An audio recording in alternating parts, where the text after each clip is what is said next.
Hi friends, it's Miss Flory from Yellowbird Studio, and I'm here today to teach you a knot that we use here at the studio when we teach sewing to the children, and in what we call it is the two friends knot.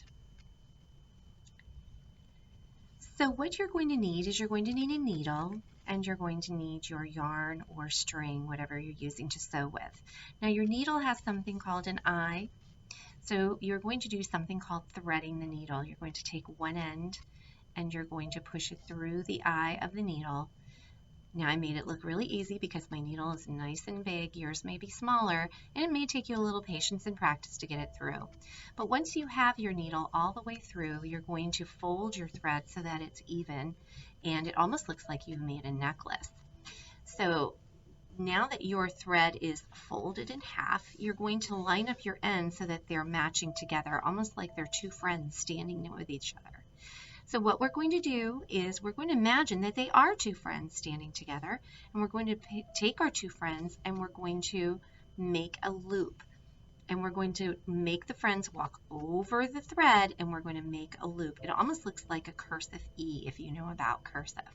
Once the two friends are going over this part of the string and they're laying on top, you're going to pick up the string slightly and you're going to tuck them under and out through the loop, just like that, and you're going to pull them out so that you've made a two friends knot.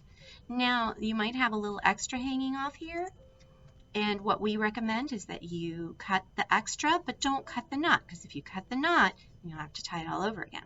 So you're going to cut the little bit of extra here on top. Now, a mistake that sometimes kids make, and even grown-ups, when they're first practicing how to do a two friends knot, is they tie the knot too far down the middle. So I'm going to show you what not to do. So I'm going to take my needle, move this one out of the way, take my needle, I'm going to thread my needle, make my needle necklace like I did before. But now I'm going to show you how I'm doing my knot way too far down.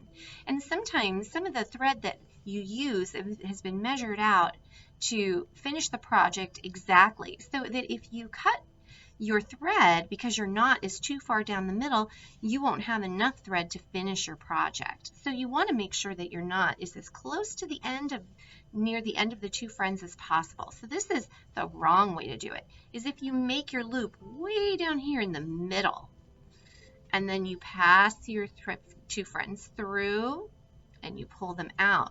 You've just lost all this thread, so that when you cut off the extra like this, your thread is too short and you may not have enough for your project. So what you really want to do is you want to make sure that when you tie your two friends knot, and this does take practice, thread your needle, make your needle necklace.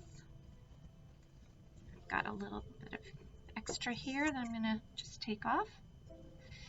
Make your needle necklace, and I'm going to make my loop so that it's way as close to the end as possible. So I'm going to make a loop close to the end, and then I'm going to pass my two friends through the loop. And then before I pull it too tight, I might just kind of slide the loop a little bit. I can kind of push it a little bit until I make it so that the knot is getting closer to the end. All right, so it's way closer to the end instead of in the middle, and now I have enough to sew my project. All right, and that is how you do a two friends knot correctly and have enough string to use for your project. I hope you enjoyed the video, and I'll see you again soon.